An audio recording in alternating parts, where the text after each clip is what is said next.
আমি 8 মাসের গর্ভবতী। হঠাৎ শাশুড়ি মা এসে বলল, তুমি রান্নাঘরে কি করছো? তোমাকে না বলেছি তুমি রান্নাঘরে যাবে না, তোমার রান্না আমি খাবো না। আমার শাশুড়ির এমন কথা শুনে আমি চমকে উঠলাম। পরক্ষণেই আমি আমার শাশুড়িকে বললাম, কেন এত বছর আমার হাতে রান্না খাননি, হঠাৎ কি এমন হয়ে গেল যে আমার হাতে রান্না খাবেন না? এমনি তো আমি আর রান্না বান্না করতে পারবো না, আপনার ছেলেকে বলুন না আরেকটা বিয়ে করতে। নতুন বইয়ের রান্না খেয়ে যদি আপনার যৌবনকাল ফিরে আসে। আমার কথা শুনে আমার শাশুড়ি মা আরো রেগে উঠলেন, ঝাঁঝালো কণ্ঠে বললেন, দরকার পড়লে করাবো আরো একটা বিয়ে। আবারও আমাকে ধমক দিয়ে বলল, তুমি রান্নাঘর থেকে বের হও, আমি রান্না করবো। এ বলেই রান্নাঘরের ভিতরে ঢুকে গেল। কড়াইয়ের দিকে তাকাতেই বলল, হায় আল্লাহ, কড়াইতে কত তেল দিয়েছো। আমার শাশুড়ির কথা শুনে আমার মাথায় কাজ করতেছিল না। ভারী শরীর নিয়ে এই অবস্থায় এত ঝগড়া ঝামেলা ভালো লাগছে না। আমি বললাম, কোথায় বেশি তেল দিয়েছি মা? পরিমাণ মতোই তো দিয়েছি। আমার শাশুড়ি বলল, আবার মুখে মুখে তর্ক করো, আমার থেকে বেশি বুঝছো তুমি? আমার চুল কি এমনি এমনি পেকেছে? আর তুমি এখানে এখনো দাঁড়িয়ে আছো কেন? বলছি রান্নাঘর থেকে তুমি বেরিয়ে যাও। আমার আর আমার শাশুড়ি মার চেঁচামেচি শুনে আমার স্বামী আর রুমে বসে থাকতে পারলো না, এসে গেল।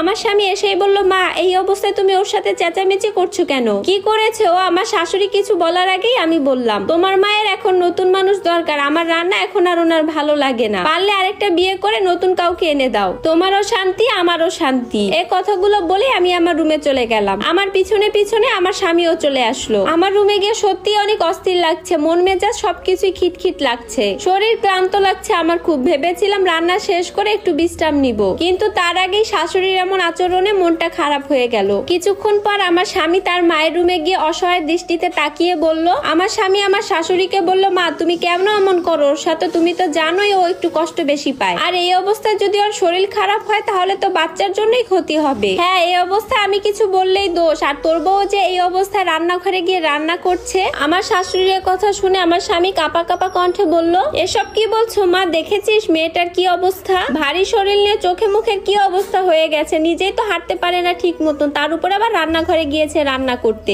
আমি সোজাভাবে বললে তো কোনো কথাই শুনে না, তাই একটু বকা দিয়েই কথা বলেছি যেন সে রান্না না করে। এতেই সে রেগে মেগে অস্থির। আমি যে ওর ভালো চাই তা কি ও বুঝে? আমার শাশুড়ি মার মুখে কথা শুনে আমার স্বামীর চোখ দিয়ে পানি চলে আসলো। আমার শাশুড়ি আবার বলল, শুধু আমার উপরে রাগটাই দেখলো, আমার ভিতরের ভালোবাসাটাও বুঝলো না। শেষের কথাগুলো শুনে আমার স্বামী চলে আসলো। আমার প্রেগন্যান্সির এখন 9 মাস চলছে। আমার শাশুড়ি আমার চুল বেঁধে দিচ্ছিল। ইদানিং চলতে ফিরতে প্রচন্ড কষ্ট হয়। মুখে আমার শাশুড়ি যাই বলুক না কেন তার যত্নের কোনো ত্রুটি থাকে না, কিন্তু যত্ন করলেও মুখ চলতেই থাকে সারাক্ষণ তার। ইদানিং সে ইচ্ছা করে আমাকে খোঁচায়, বলে যে শোনো মেয়ে, যত্ন করি বলে অন্য কিছু ভেবো না, আমি আমার নাতিপুতির জন্যই তোমার যত্ন নেই, না হলে আমার এত ঠেকা নেই তোমার এত যত্ন করা। শরীর খারাপ থাকায় আমি আর কোনো কথার উত্তর দিলাম না। তাই আমার শাশুড়ি আমার